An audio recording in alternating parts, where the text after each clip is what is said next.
Okay, welcome everyone to Marketing After COVID, an online webinar presentation by the City of Mississauga's Mississauga Business Enterprise Center.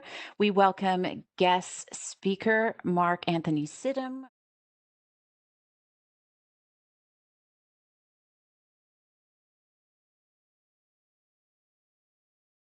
Thank you. So, marketing during and after a crisis. Welcome, Mark. Thank you. You can hear me okay? We can. Thank you. Perfect. Okay, so thanks a lot, Laura, for this opportunity. We're going to fly through a lot of this only because there's a little bit more content than in the past webinars, but I have the same amount of time. So if I go fast, I apologize, but I've tried to keep it high level enough so that we won't drown into the weeds or anything like that. But there's lots of new information on how consumers have evolved during this crisis that I think is worth actually sharing. So in the event that anyone has to leave midstream, I just wanted to highlight some of the conclusions that I'd like anyone to have at the end of this webinar. And the first one being that mindful buying, which is a new buzzword, is here to stay for a while, and this is coming at the expense of loyalty. So loyalty seems to be on pause for a while, at least for the mainstream consumers. Customer experience through digital channels is even more important. It was already important. It's even more important than before. And it's really hard to plan out more than a few months out. So don't feel bad if you don't feel like you have a really good beat on what's going to happen with the economy and so forth. So that's what I would like everyone to kind of have as conclusions. What is the role of marketing? And I mean, I think so. You have entire business school programs that try to focus in on the definition of this, but I tried to keep it really simple. And in a kind of a strange way, the way I see it, it's the number one purpose of marketing is to stimulate spending, which actually makes our economy go around. Just as an anecdote, I used to have a friend who would often comment on, he was a plumber. And every time he would go to people's homes, he would see the way people, kind of the things people buy and the amount of money they spend on certain things. And he would kind of lament, it's like, well, they spent so much money on these things they're not using, but it's okay. It stimulated the economy. So we have to actually think of the positive of people spending money. Unfortunately, it's bad for landfill sites, but it is good for the economy. The second purpose of marketing is really to create a perception of a brand that ultimately leads to a decision to purchase or not. So what? Really, so brands have to be heard. And what I mean by brands have to be heard, it's not just large companies that should be heard. It's everyone, all the way from freelancers to small businesses. I mean, the heart of the Canadian economy is still small business.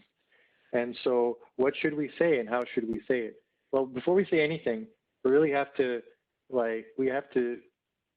basically accomplish two things. We have to know ourselves, and then we also have to know our audience. And so, and I've done this in several of the other webinars. I just think it's a really good exercise for any business to actually take full command of how they describe their business.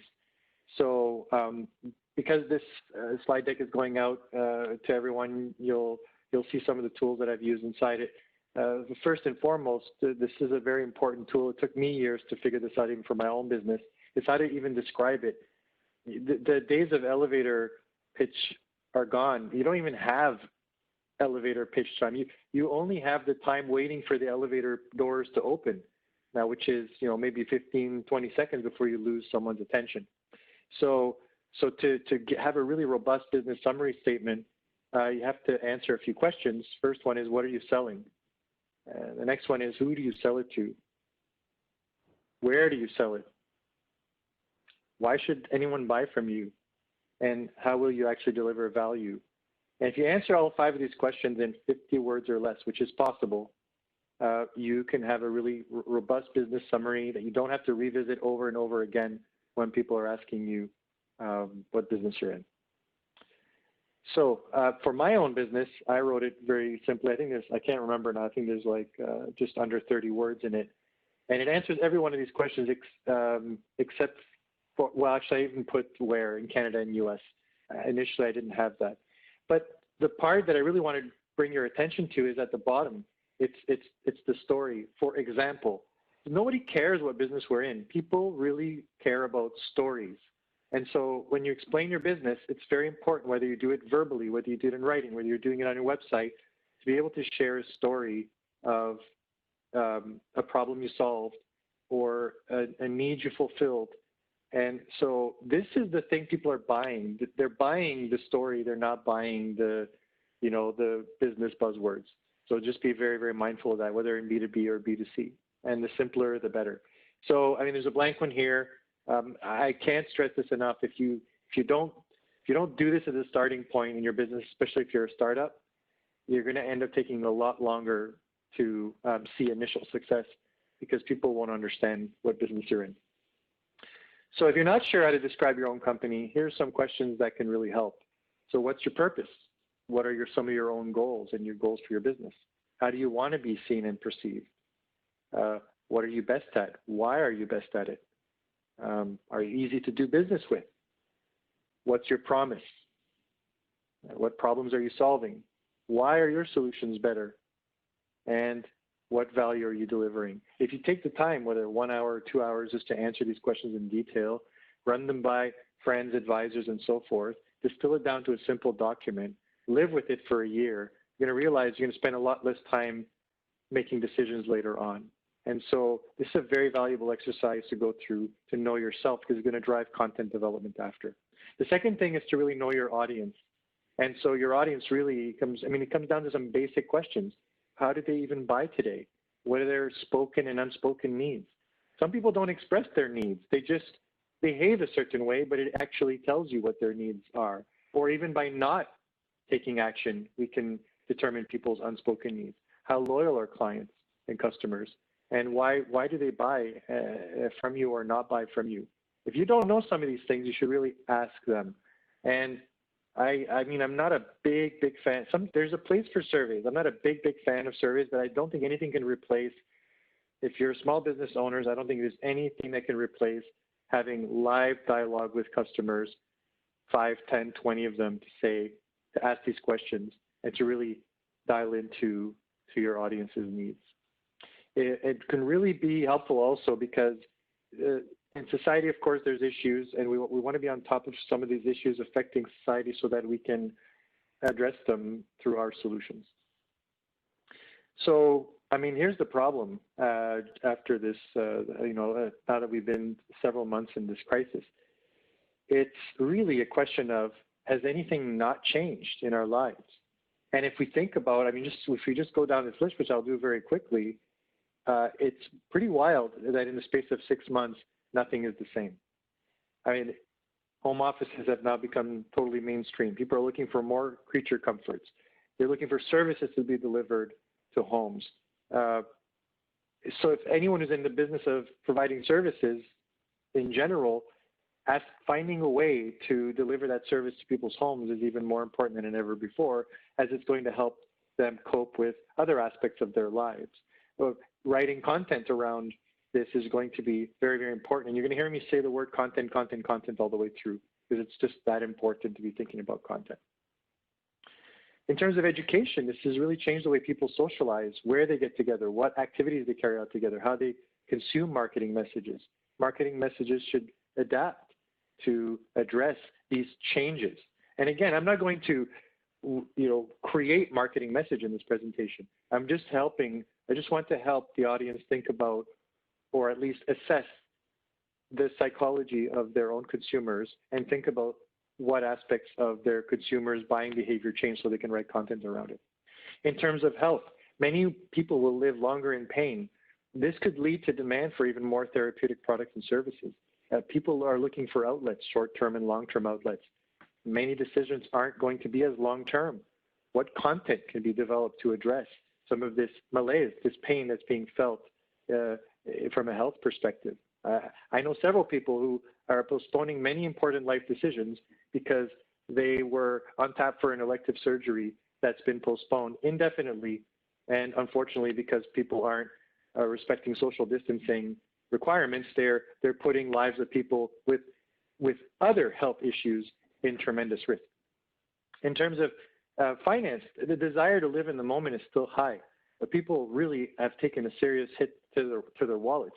And money is so cheap, people keep borrowing. The problem is getting worse. Nevertheless, if you're in the business of either providing financial advice or selling financial products or other, writing content about how people can be more mindful in how they address debt and how they manage their debt can be very, very powerful, especially as the level of anxiety goes up. Again, content. In terms of tourism, people are really focusing on staycations. And of course, I'm sure most people know that sales of motorhomes have gone through the roof, but it doesn't just stop there. Local outings.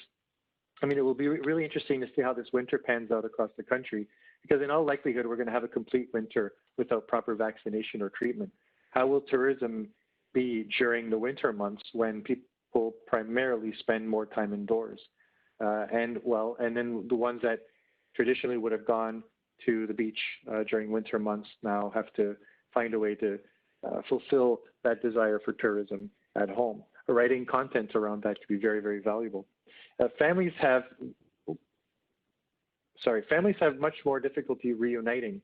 And I mean, we've seen no shortage of examples of where people haven't seen even relatives that are in the same city for more than a few minutes for several months. A whole industry of products and services designed for the comfort of the elderly is emerging, and perhaps some new business models, and perhaps a lot of content ideas to write around. In terms of leisure, investment in interactive exercise equipment is very high. I mean, hundreds of millions of dollars are pouring into this space. It's going to change how people manage their health. Writing content around health is very, very popular now, especially if you're in that space. And I don't think it matters if you're in a crowded space or not. I just think it's important to have a voice and just to be very, very consistent in delivering new, fresh content. So for every prediction of falling housing prices, there's many more predictions that prices will continue to rise. And the simplest way is to look at pricing indices around the world. They show that Canadian homes are still cheap, even though that sounds scary. And mortgage rates are at a record low.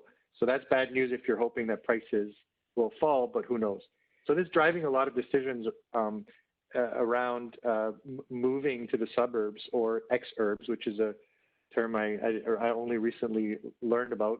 So suburbs are basically the outskirts of the large city. Exurbs are even further beyond, usually pretty affluent. So if we look at Toronto, for example, suburb might be Etobicoke, but an exurb might be Burlington. And so in any case, this migration to suburbs and exurbs is going to drive so much more of the economy because, for example, if you leave the city and go to the exurb, you may not have had a car before, now you're going to need a car.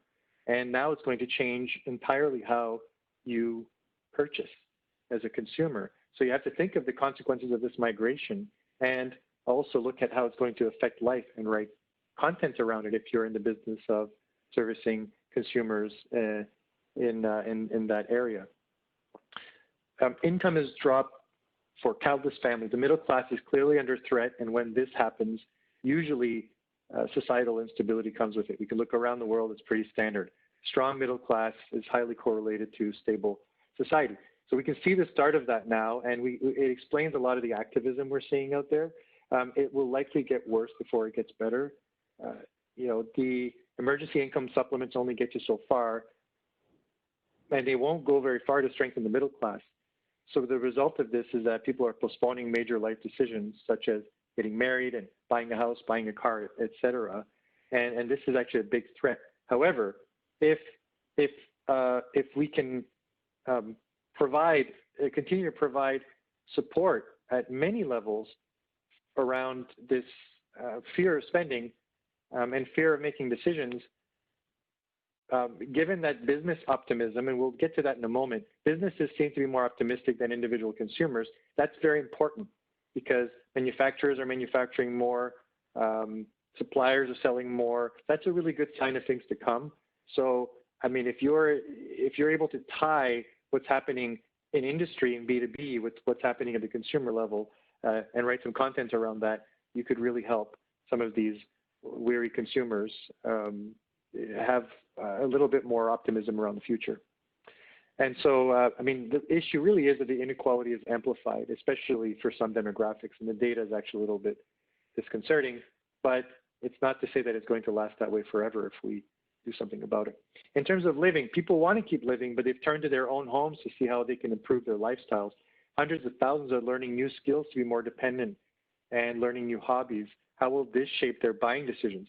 Virtually everything you want is available now online. How will this shape people's retail experience? Writing content around do-it-yourself and around the new kind of way that people are addressing living in this strange time is actually very valuable. People are consuming that content like crazy. In terms of government, it's clear that we're under more government control than we've been in generations. Most economists are in agreement that the government is really central to keeping the economy moving. So what does that mean? That they're going to become an even bigger part of our lives, whether you like it or not. We're going to become much more dependent on them than we even are today. And for millions of Canadians, life will be tough for much longer than initially anticipated. How will this change consumer mindsets? Knowing that millions more may depend on the government for their source of revenue. And I don't mean that through subsidies, I mean that through employment and the cascading effect of government investment in infrastructure and so forth. And of course, relationships have been greatly affected. Many families are being broken and other families are slower to start. This is really affecting purchasing decisions. But people are also looking for answers for all of these things. And so from a B2C perspective, these are topics that are very, very top of mind and relevant. So we're not done yet with B2C. I mean, there are trends.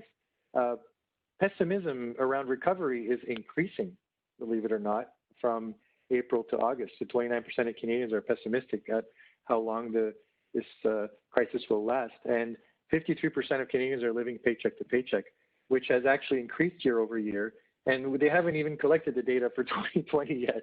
So it's even scarier to think about how next year's data will look, knowing that already more than half of Canadians live paycheck to paycheck. How does that affect their purchasing decisions? How can they use their money more wisely? And so that brings us to the topic of mindful spending.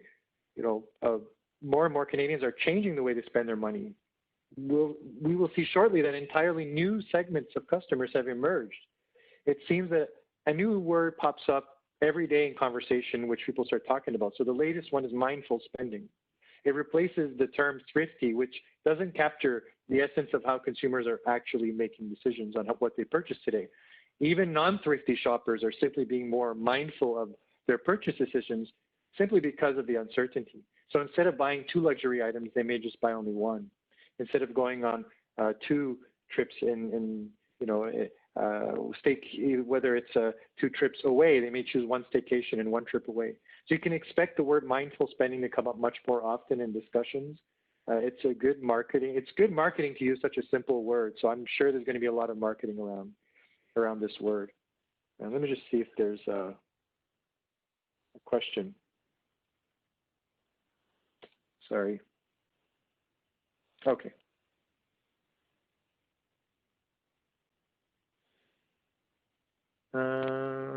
Okay, cool. No questions so far. But please feel free to use the chat window for that. In terms of how people are relying on different channels. They're really shopping around for options much more than before. At the start of this pandemic, a lot of the shift in channels where people are buying had to do with how companies were addressing the pandemic, whether they were expressing sympathy or support. I know I sound a little bit cynical, but now humans are right back to showing their true colors, which is how to survive and manage through what is likely to be a very long ride. At the beginning, it was like, we're going to do this, we're going to do this. Now it's like, how are we going to get through all of this now? We have to actually think about the long ride. So it's no surprise that the marketing message has really shifted in terms of just writing this thing out versus, expressing sympathy 200, 300 times a day. And so marketers are really paying attention to this. And you can just see with the numbers how many people have switched during this time because of the motives for their purchase decisions, which have really shifted from altruistic and inspirational to just being related to value, convenience, and availability. It's easy to understand that because staple products have become, in some cases, very hard to come by. So not only are they hard to find, they're hard to find at an affordable price. what a company stands for and healthy living and food options that are super healthy are kind of taking a back seat with some exceptions for some segments. And of course, as well, we know that, there's a lot more attention being placed on exercising and staying healthy physically. But in terms of all these altruistic driving motivators, they've started taking a backseat for the larger part of the segments. But it really does depend on which segment you're addressing in your business. It could be either really good or really bad. Just be careful with your marketing message and your content. People were already using the internet before, but mostly by choice. Now people are relying on digital channels by necessity, by obligation. So this becomes an opportunity for any company, small, medium, or large. It's just a question of planning it out carefully and going through this entire cascade that I've gone through to think about how your consumers have been affected. It also creates a whole lot of consumers who are vulnerable because they're not tech savvy. Think for a moment, the opportunities that will emerge for people who are not tech savvy, who have literally been left completely ignored in this whole thing. And I personally know people who don't use the internet, many people. And if they do, they're not very good at it. And if they're not very good at it, they're very unsure of actually transacting. So they rely on someone else. But maybe the marketing to them can be a little bit different through other mechanisms. I don't think that's a segment that should be ignored. It happens to be a very, very, very wealthy segment. And finally, my favorite, so there seems that there's very few people who are worried about going to the grocery store as if the virus stays in the parking lot. But the vast majority are fearful in sitting in a 90% empty plane that gets sanitized top to bottom every day. But irrationality drives behavior, and behavior drives the economy. So that's something that marketers really should exploit. And there's nothing wrong with exploiting irrationality. I just wouldn't call consumers out on it because you'll get shredded in social media. I would just go along with the irrationality as long as it's in place. It's tough to swim against a current, is what I'm trying to say. So this brings us to these new segments that have emerged. I'm just going to have a quick glance to see if we have any questions. Nope. So I mentioned earlier that there have been new segments that emerged during the pandemic. This may seem entirely intuitive, and perhaps all of you will recognize which one you are. I certainly did. So the first new segment that emerged is one called saving and stockpiling. So people who just basically save everything they can and stockpile everything they can, and it's like doomsday for sure. The next segment is to really cut deep. It's like we don't know how long this is going to last, and we need the pendulum to swing all the way to the extreme. We're not spending money, or we're not making a decision on anything. Everything's frozen. Then there's another group that's basically just hibernating and spending. Like, wait, if I'm going to be stuck at home, I might as well enjoy myself. So they're just buying whatever they want to buy and just trying to make the best of the situation. And then there's another segment that's just kind of staying calm and carrying on, not trying to radically change anything in their behavior. And so for myself, I started the pandemic as save and stockpile, and currently in the stay calm and carry on. So I urge all of you to try to recognize yourselves, but even more importantly, talk to some of your customers and figure out which one they are so that you can help solve some of their problems and address their needs. And I think this applies. This mentality carries from B2B to B2C. If you're a small business owner and you're a save and stockpile in your personal life, I haven't seen research on this, but I wouldn't be surprised if you brought that mentality to your business. But don't quote me on that. So in any case, if you're interested to see what purchasing trends are emerging, there's no shortage of information out there. Just be careful jumping into the bandwagon on any product or service category. Sometimes it's better to think about adjacent products or services. I found it most interesting to look at categories that have fallen out of favor. Like snorkeling equipment is really not popular right now. Men's hats and caps, recording supplies, home audio, all these things have fallen out of favor. And it's interesting to start thinking about what things will return, because marketers and companies are just flocking to the fastest growing categories. They're being very opportunistic. That's great. It's not a bad idea if you're a contrarian to look at things that have fallen out of favor and try to anticipate which things will actually emerge. So the link is in here. I know it's hard to read, but the website still shows this. It shows March 2020 versus March 2019, but this organization, Stackline, does this category analysis regularly often. Just going to have a quick glance here. Similar questions. Okay, so, oops. So in terms of B2B, I mean, we're seeing sort of the same thing. Has anything not changed? However, we have to be very careful. And we have to be very careful only because many businesses have emerged either fabulously or have greatly benefited from the pandemic, and others have just, kind of operated as if there wasn't much change in terms of their business performance. So we have to actually treat business to business quite differently.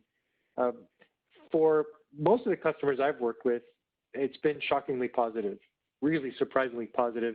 So I feel there's like a big disconnect between kind of the consumer sentiment and from a B2B perspective and a consumer sentiment from a B2C perspective. But that's a very small sample size. I didn't interview or survey, and the number of surveys available out there is actually quite minimal on B2B right now. Hopefully many more will emerge. So in terms of changes, what's changed? I mean, the pool of available talent is massive. Companies are getting very picky. It's like some segments are growing so fast they can't even keep up with the demand. They can't even hire fast enough. A good example are logistics and P&L. Why? To support the rapid increase in e-commerce. So any business that's selling to another business should really point towards logistics and 3PL as a potential target and write some content around how they can manage this explosive growth through content planning, especially when it comes to managing a lot of incoming staff and kind of making it easier for incoming staff to feel better. Again, content. In terms of supply chain, many have been bitten by the lack of availability from offshore suppliers and are shifting to local suppliers. This is a huge opportunity for businesses, at least until people show their true colors again and offshore everything back to other countries because they want the lowest price. But nevertheless, this transition from offshore to local production is something that is scary and confusing and causing a great deal of anxiety. Great time to be writing content around this. The debate on whether the office is dead is a very active one. Some people really like the idea of an office. Many businesses know that things will change, but perhaps they aren't sure yet.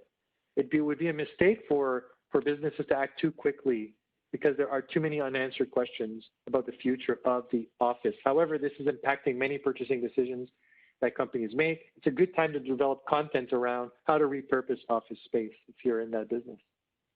Even though money is cheap, many companies are postponing investment decisions and spending decisions. Most companies in Canada can only survive a few months with severely decreased revenues anyways, and subsidies cannot go on forever. And the ones that have money, they're being a little bit more careful anyways. So this greatly impacts purchasing decisions, although the sentiment, as I mentioned earlier, seems to be improving. And so what we can expect to see is that businesses will start to kind of loosen up the purse strings, especially to address the increased demand in supply chains, especially things that are addressing, downstream, addressing the production of consumer goods, durable goods. Companies are spending a lot less on advertising, but this is the time to be advertising. For anyone in this space, it's a good time to be explaining to companies why it is the right time to advertise and not later. It costs a lot less to advertise today than it did a year ago. And every research shows that whether it was the Great Depression or the Great Recession or other, businesses that actually carefully plan their advertising and advertise through those periods grew faster coming out of these economic downturns. Maybe they're not ready to spend the $25,000 on revamping their website, but that's not to say that they can't spend a couple $1,000s on a few months of Twitter marketing or LinkedIn campaigns. If you're in that business, explain to them some of their options on how they can reallocate some of their marketing spend to things that are a little bit more pragmatic. For the most part, safety was just a thing that companies did reluctantly or grudgingly or reluctantly. Now it's become central to every decision. So it's a great time to be in professional services related to safety or even in product sales related to safety. It's also a great time to write content around how to introduce greater safety to customers, employees, and so forth. The transition to new distribution models is just being accelerated. It's basically forcing consumers to make a decision, whether it's B2B or B2C. I mean, a lot of B2B decisions are made in bricks and mortars stores. So it's a really good time to be bringing solutions to B2B clients physically in their location and through digital means, and writing content around how they can solve some of the problems they were traditionally solving by either buying products through bricks and mortar, and now being able to find solutions, being able to evaluate their options online is even more important than before. Good time to be writing content around that. I have a hard time knowing how companies can plan out more than 1 year unless they're in some of the segments that are really growing quickly. I've struggled to plan my business more than 3 months out. That being said, this difficulty is causing some businesses to postpone purchasing decisions till later.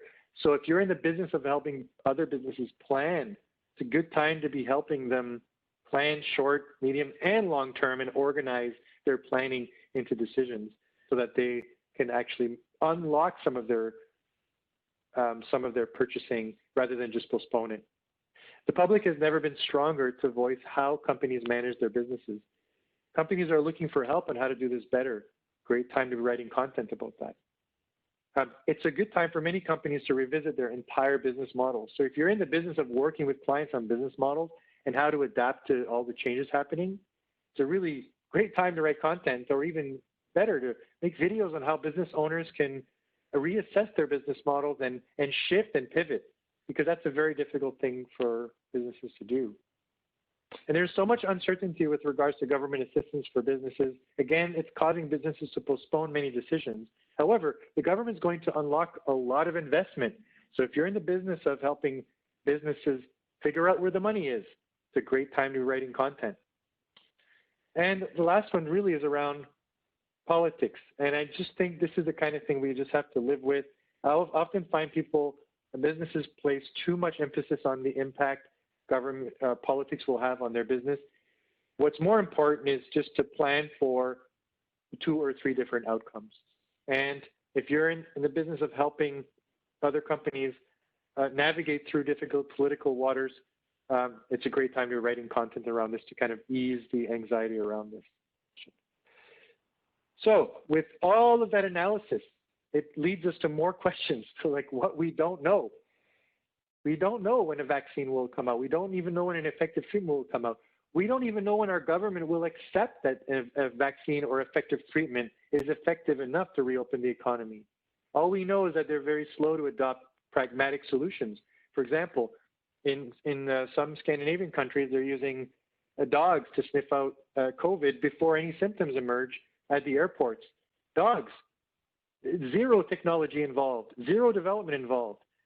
Why is the solution so practical not being implemented the next day across the whole country is a question that can baffle any Canadian. Nevertheless, we're stuck with what we can call a logjam, and we have to live with it. So there's a lot that we don't know, and we just have to accept that it's just the way it's going to be for the foreseeable future.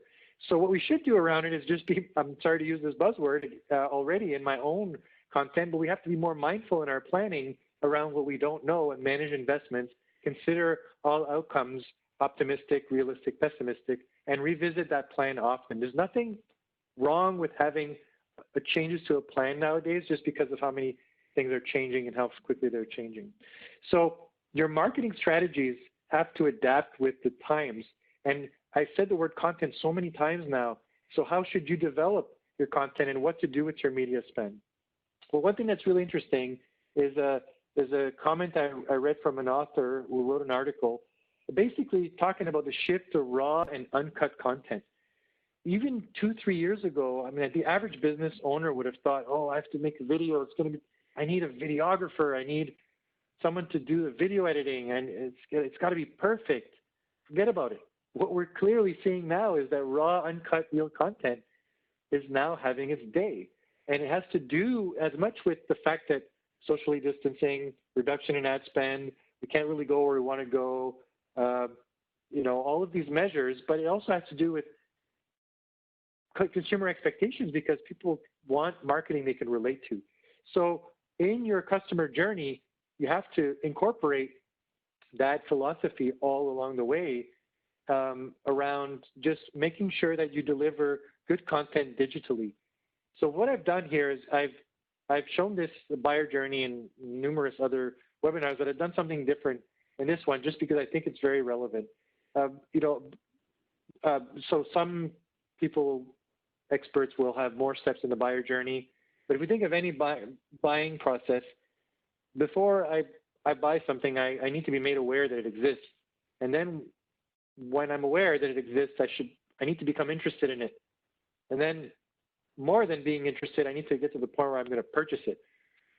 And if it's something I'm going to purchase many times, or that I'm likely to purchase many times, then somehow I need to be retained and to purchase again and again and again.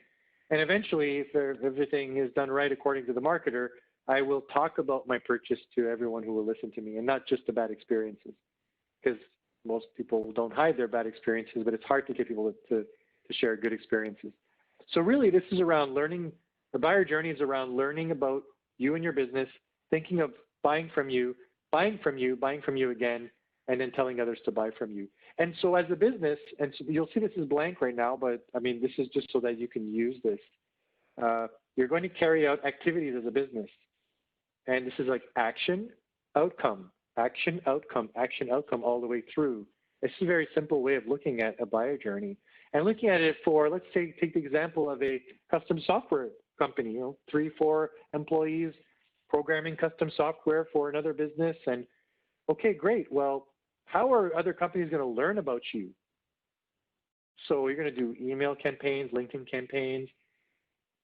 The outcomes will be people will come to your website, they'll take action on your website, will request info, will request a demonstration of some of your software.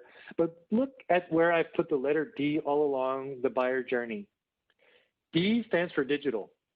So if you look at your buyer journey and you think of all the actions that you will carry out in order to drive consumer behavior, and think that the vast majority of them will either be initiated through digital or the outcome will be through digital, you start seeing the importance of actually having a strong digital plan for your business. And it's fine. This is B2B, great, simple. Well, let's look at the simple thing like a catering business. Even more important, we look at all of the channels. It becomes even more important around advocacy, about having a referral program with the expected outcomes being people referring friends and family, writing testimonials, providing ratings, and doing things like sharing content that they have. So if you go through this, I'll go back to the blank one, for your own business and just circle the ones that have a digital outcome or action to them, you now have basically developed your digital plan. It's not as simple as that, but it really starts telling you what you have to do. Then you can spend more of your time focusing on how to do it, which at least it'll get you to a decision point as a business owner. So I've left these two examples here because I think they're pretty valuable. So do we advertise or not? Okay. There we go. So do we advertise or not? So yes, the economy needs us. I mean, if we use the 2008 recession as an example, 60% of the brands that went dark during that recession declined on at least one of their key success metrics, whether it was revenue or profit margin or other. So there are several case studies where investment in brands paid dividends over the longer term. Now, this depends a lot on whether you can afford to spend or not, but those that continue to invest will see greater awareness. And even if people aren't ready to buy today, when their stimulus check comes in, or when they get the job eventually, or when times are better, you will have taken the time to develop the awareness that will drive into a purchase decision later. And so please remember that. So I wrote just a few ideas for specific businesses. I mean, these are very, very basic, but I can't come up with every scenario in a seminar like this, just because the audience is so diverse. But you'll see that if you follow this methodology and you just do a lot of research online, it takes hours and hours, you can come up with a content plan quite easily. Within an hour, I'm sure anyone can come up with at least 20 ideas for content. and then just prioritize them in terms of how well aligned they are with their business, and whether you outsource your content writing or not is a whole other question. But here they are. So if you're a consulting firm, I mean, it's really a good time to help struggling businesses understand what to do. And if you're addressing a specific segment like, machining shops or transportation companies, or, I mean, there's no shortage of B2B options out there in terms of what people are wanting to learn. Writing a series of articles and posting it not just through I mean, this is why it's not a bad idea to work with a well-established SEO firm. They're going to know which channels to post your content in that Google will really prefer and favor in terms of search engine optimization, because it's just too easy to post to LinkedIn. You got to go far beyond that and build links to your website elsewhere out there. So the decision of whether to use an expert in that is a big one, but I think it's a good time to revisit that. In terms of, like, if you're a safety product distributors, I mean, everybody wants to know how to implement safety in their workplace now. Everybody. If you're an allergen-free grocer, you have to look at home delivery options, writing content around meal preparation, being very clear on pushing promotional items out there through content writing and through campaigns.